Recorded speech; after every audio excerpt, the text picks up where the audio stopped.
Hi everyone, आज हम लोग एक नया सा कहानी करने के लिए जा रहे हैं, पढ़ने के लिए जा रहे हैं, जिस कहानी का नाम दिया गया है एक टोकरी भर मिट्टी। कहानी का नाम क्या है? एक टोकरी भर मिट्टी, जिसके लेखक जो है वो माधवराव सप्रे जी हैं। इसके बाद में हम लोग आते हैं, इस कहानी को पढ़ने से पहले इसके जो कुछ मुख्य पात्र वगैरह है उसके बारे में समझने की कोशिश करते हैं। मुख्य पात्र में अगर हम लोग देखें तो इस कहानी में आप एक गरीब अनाथ विधवा औरत रहती है। फिर दूसरा जो है मेन जो मुख्य पात्र है इसमें वो अनाथ विधवा की पोती रहती है। और जो अंत में है तीसरा जो व्यक्ति है वो है आपका जमींदार। इन तीनों के ऊपर में ही ये पूरा का पूरा कहानी जो है ना वो एक तरह से लिखा गया, बनाया गया है। कहानी पढ़ने से पहले हम लोग एक चीज और आते हैं, अगर आप लोग अभी तक सब्सक्राइब वगैरह नहीं किए होंगे चैनल तो जरूर कर लीजिएगा, क्योंकि ऐसे ऐसे बहुत सारे वीडियोस वगैरह अब आपको डे बाय डे जो है उसको मिलते रहेगा। जैसे जैसे यहाँ पर में डिस्कशन होगी आपकी सारी की सारी वीडियो आपके पास पहुंचते चली जाएगी, तो उसके ऊपर में ज्यादा से ज्यादा ध्यान दीजिएगा सब्सक्राइब करने के लिए। ओके, अब हम लोग आते हैं मेन कहानी में। सबसे पहले इस कहानी का थोड़ा सा सारांश अगर हम लोग समझ ले क्या है नहीं है, फिर कहानी को एक एक करके हम लोग करते हैं। कहते हैं कि लालच में पड़कर मनुष्य भूल जाता है कि जिस चीज पर में उसका अधिकार नहीं है उसे पाकर भी उसका बोझ उठाना या बोझ उठाया नहीं जा सकता। सही बात है नहीं? कहते कि जब कभी मनुष्य को ना ऐसा लगने लगता है कि जिस पर में उसका अधिकार नहीं रहता है ना, और फिर उसको जैसे ही वो पा लेता है ना, तो पाने के बाद में ना उसका बोझ जो रहता है ना, बोझ उससे वो उठाया नहीं जा सकता है। तो इस कहानी में हम लोग जो है ना इसी तरह से एक बूढ़ी अनाथ विधवा ने किस तरह से जमींदार को एक तरह से सबक सिखाई या उनको समझाई, उस चीज के बारे में हम लोग पढ़ेंगे। जहां तक बात लालच की है, सही बात है, लालच हम लोग बचपन से ही पढ़ते चले आते हैं कि लालच बुरी वाला है। कभी भी लालच मनुष्य को नहीं करना चाहिए। अपने पास जितना है उसी में हमेशा संतोष रखना चाहिए, क्योंकि ऐसे ऐसे ढेरों कहानी वगैरह आप लोगों ने पढ़ा होगा कि बचपन में कि किस तरह से लालच का जो फल होता है ना वो हमेशा खराब ही होता है। कभी भी मनुष्य को लालच में ज्यादा नहीं पड़ना चाहिए। लालच में पड़ करके जहां तक होता है वो हानि ही होता है, ना कि लाभ होता है। हम लोगों ने बचपन में एक कहानी इसी से रिलेटेड पढ़ा था, शायद याद होगा आप लोगों को भी। एक किसान के बारे में हम लोग पढ़े थे कि एक किसान था जिसके पास में एक मुर्गी थी, और कहते कि वह मुर्गी जो थी ना वो हर दिन उसे एक सोने का अंडा दिया करती थी। अब सोने का अंडा अगर मुर्गी दे तो सही बात है या नहीं कि वो कितने पैसे का होगा। उस समय में किसान क्या करता था, उस अंडे को बेचता था, और ऐसे ऐसे करके ना एक तरह से बहुत बड़ा अपना छोटा सा जो घर में रहता था उस पैसे से ही वो घर वगैरह बना लिया। बहुत मतलब एक तरह से आगे की तरह जो था ना वो एक तरह से बढ़ने लगा। लेकिन कहते ना कि उसके मन में एक बार क्या आता है ना, लालच भर जाता है। वो ये सोचने लगता है कि ये मुर्गी जो है ना वो अंडे तो देती है, हर दिन एक एक करके देती है, क्यों ना इसके पेट से मैं सारा का सारा अंडा जो है वो एक बार में ही निकाल लूं। ऐसा ना उसके मन में जो है वो लालच आ जाता है। अब लालच आ जाने के बाद में वो क्या करता है, तो एक दिन उस मुर्गी को क्या करता है, मार डालता है, और उसके पेट से वो अंडे निकालने की कोशिश करता है। लेकिन मुर्गी के मरने के बाद में जब वो उसका पेट मतलब खोलता है ना, तो वहां से उसे अंडे वगैरह कुछ नहीं मिलती। अंत में जाकर के बेचारे किसान जो है वो अपना सर पकड़ पकड़ के पीट पीट करके बेचारा खुद ब खुद रो रो करके उसका बड़ा बुरा हाल हो जाता है। तो ये एक लालच का जो था ना, सो फल किसे कहते हैं ना, वो चीज एक प्रमाण के रूप में देखा गया था। हम लोग बचपन में बहुत सारी ऐसे ऐसे कहानी वगैरह भी पढ़े थे। आज जो हम लोग पढ़ने जा रहे हैं यह है आपका एक टोकरी भर मिट्टी। कहते कि किसी जमींदार के महल के पास में एक गरीब अनाथ विधवा जो थी उसकी एक झोपड़ी हुआ करती थी। जमींदार साहब को अपने महल का अहाता उस झोपड़ी तक बढ़ाने की इच्छा थी। अब बात आती है अहाता का, तो अहाता का अर्थ होता है दालान। हम लोग जानते हैं कि दालान बहुत बड़ा सा होता है, बनाया जाता है। तो उस जमींदार को यह इच्छा हुआ कि उसका जो दालान है ना, अहाता है ना, वो वहां से लेकर के उस झोपड़ी तक क्यों ना हो जाए, ऐसा उसके मन में ऐसा इच्छा हुआ। विधवा से बहुत कहा कि अपनी झोपड़ी हटा ले, पर वह तो कई जमाने से वहीं बसी थी। कहते हैं उसके पति और पुत्र की मृत्यु भी वहीं पे हुई थी।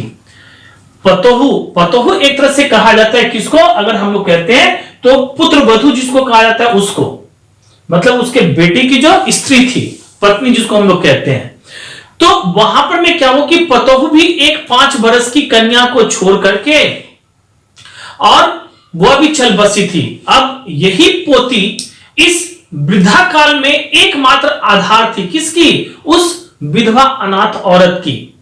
जब कभी उसे अपनी पूर्व स्थिति की याद आ जाती तो मारे दुख के कारण वो फूट फूट करके रोने लगती थी। और कहते ना कि जब से उसने अपने पड़ोसी का यह बातें वगैरह सुना, इच्छा वगैरह सुना कि वह अपना अहाता उसके झोपड़ी तक बढ़ाना चाहता है, तो वो एक तरह से ना मृत प्राय हो चुकी थी। और इसमें मैंने मृत प्राय का भी आपका शब्दार्थ लिखा है, जिसमें होता है मर जाने जैसी। उसकी हालत एक तरह से ना मर जाने जैसी हो गई थी और उस झोपड़ी में मानो उसकी एक तरह से जान बचती थी। सही बात है ना कि उसका एक भाड़ा पूरा पहले का पूरा संसार था। पति तो मर ही गए, पुत्र भी था वो भी मर गया, और पुत्र के साथ बाद में ना उसकी जो पुत्र वधू थी वो भी मर गई। बस एक छोटी सी जो थी ना वो अनाथ विधवा की जो पोती थी, बस वही बची हुई थी उसके साथ में, वही एक तरह से सहारा था।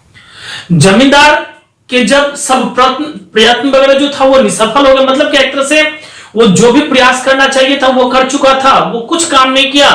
तब वो अपनी जमींदारी चाल चलने लगा और बाल की खाल निकालने वाले वकीलों की हथेली गर्म कर उन्होंने अदालत से झोपड़ी पर में अपना दावा यानी कि कब्जा जो था ना वो कर लिया। अब यहां पर में हम लोग आते हैं, निसफल का तो बेकार होता ही है। बाल की खाल निकालने का अर्थ है छोटी सी छोटी बात खोज निकालना, और हथेली गर्म करने का अर्थ होता है रिश्वत देना। तो वकीलों को रिश्वत वगैरह दे करके वो जमींदार जो था वो एक तरह से बुढ़िया की जो झोपड़ी थी उसको अपना कब्जे में वो कर चुका था। और उस अनाथ विधवा को एक तरह से वहां से क्या किया गया, हटा दिया गया, मतलब वहां से उसे निकाल दिया गया।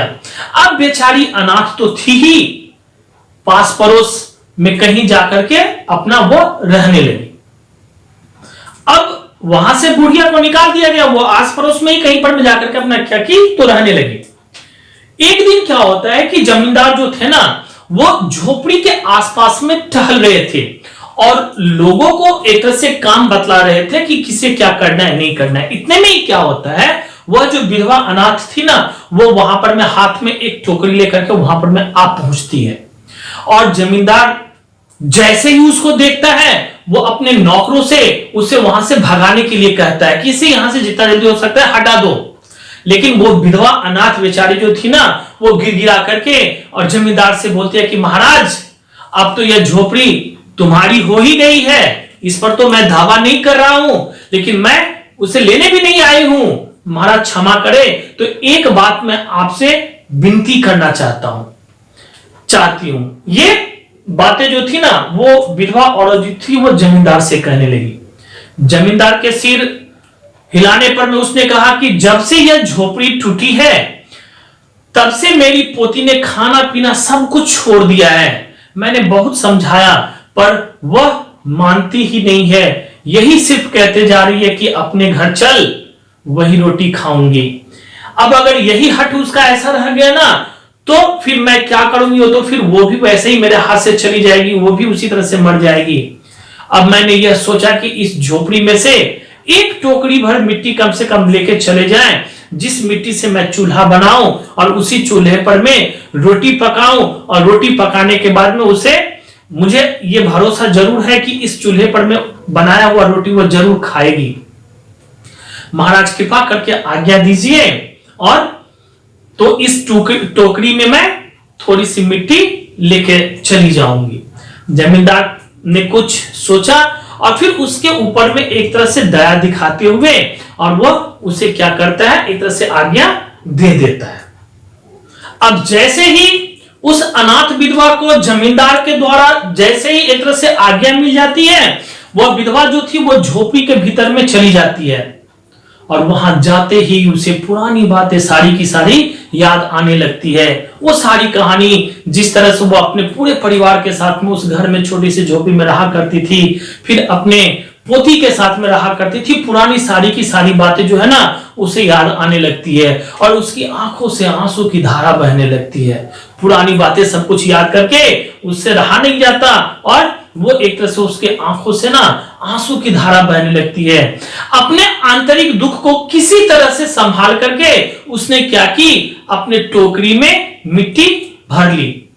उसने अपने टोकरी मिट्टी से भर ली और उठा करके फिर बाहर ले आई और हाथ जोड़ करके वह जमींदार से कहता है, क्या चीज, श्रीमान से प्रार्थना करके कहता है कि महाराज कृपा करके इस टोकरी को जरा हाथ लगाइए जिससे मैं इसे अपने सिर पर में धर लूं। मतलब धर लूं का अर्थ होता है एक तरह से रख लूं। वह जमींदार से ना इस तरह से एक तरह से वो विनती करने लगी कि आप थोड़ा सा इस टोकरी पर में सहारा दीजिए जिससे कि इसे उठा करके मैं अपने सिर पर में धर लूं। जमींदार साहब पहले तो बहुत नाराज हुए और नाराज तो हुए, पर जब वह बार बार यही बात कहने लगी, हाथ जोड़ने लगी और पैरों पर में गिरने लगी तो उसके भी मन में कुछ दया आ गई और किसी नौकर से न कह करके वह जमींदार ने क्या किया, उस टोकरी को स्वयं उठाने की प्रयास करने के लिए आगे बढ़ने लगे। जैसे ही वो टोकरी के पास पहुंचे, जो ही उन्होंने टोकरी को हाथ लगा करके ऊपर उठाने की कोशिश किए, त्यों ही देखा कि यह काम तो उसके शक्ति के बाहर का है। मतलब क्या हुआ कि वो जैसे ही टोकरी को उठाने लगे, मिट्टी भरे हुए टोकरी को, तो वो जमींदार उसे उठा नहीं पाया। उसे ऐसा लगा कि मैं इसको कर नहीं पाऊंगा और उन्होंने अपनी सारी ताकत लगा करके टोकरी को उठाना चाहा, पर जिस स्थान पर मैं टोकरी रखी थी वहां से एक हाथ भी ऊंची नहीं वो कर पाया। मतलब क्या हुआ कि वो टोकरी वहां से एक हाथ भी वो ऊंची नहीं हो पाई और लज्जित होकर के वह कहने लगा, नहीं नहीं, यह टोकरी हमसे नहीं उठाई जाएगी। वह जमींदार जो था उस विधवा औरत से ये बातें कहने लगा। यह सुनकर के जो विधवा औरत थी उसने कहा कि महाराज अगर आप नाराज ना हो तो मैं आपसे एक बात जरूर कहूंगी। कहती है, क्या चीज, कि आपसे एक टोकरी भर मिट्टी नहीं उठाई जाती क्योंकि इस पर में आपका कोई अधिकार नहीं है। और सोचिए ये झोपड़ी जो मैंने बनाई है इसमें तो कितने हजारों टोकरियां मिट्टी जो है सो इसमें रखा गया है, भरा हुआ है। उसका भार आप कैसे संभाल पाओगे? उसका भार आप जन भर क्यों कर उठा सकोगे? आप इस पर में थोड़ा विचार जरूर करिएगा। मतलब एक तरह से ये बात हुआ कि वो जो बुढ़िया थी ना अनाथ, वो एक तरह से जमींदार को ये शिक्षा या समझा रही थी कि आपसे जब एक टोकरी भर मिट्टी नहीं उठा पा रहा है तो ये जो झोपड़ी मैंने बनाई है वो तो हजारों मतलब टोकरियां मिट्टी से बना हुआ है, इसका भार आप कैसे संभाल पाओगे? इस बात के ऊपर में आप जरूर विचार करिएगा। अब वो जमींदार जो था वो तो धनमद से एक तरह से गर्वित हो अपना कर्तव्य भूल गए थे। धनमद का अर्थ हमने यहां पर में लिखा है आपका घमंड करना, जिसको हम लोग कहते हैं। तो वो तो पहले ही अपना घमंड में मतलब चकनाचूर हो चुका था। मतलब वो अपने आप को बड़ा ये समझता था कि मैं बहुत बड़ा आदमी हूं, सारा का सारा अपना कर्तव्य वगैरह वो भूल चुका था। पर विधवा के वचन सुनते ही, उस विधवा औरत के बात सुनते ही उनकी आंखें जो थी ना वो खुल गई।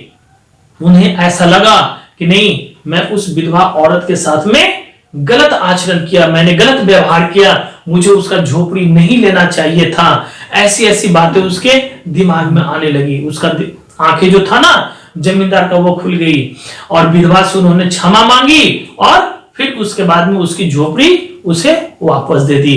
फिर वो विधवा औरत और उसकी पोती जो थी फिर से उसमें आकर के रहने लगी, हंसी खुशी रहने लगी। फिर उन लोगों का जीवन इस तरह से व्यतीत होने लगा। तो इसीलिए कहा जाता है कि हमें किसी के चीजों के ऊपर में ज्यादा लोभ लालच नहीं करना चाहिए और खास करके ऐसे ऐसे चीज जो अपना हो ना, आप लोग भी ऐसा ना करोगे। ये सब सारी शिक्षा हमें सीखना चाहिए। ओके।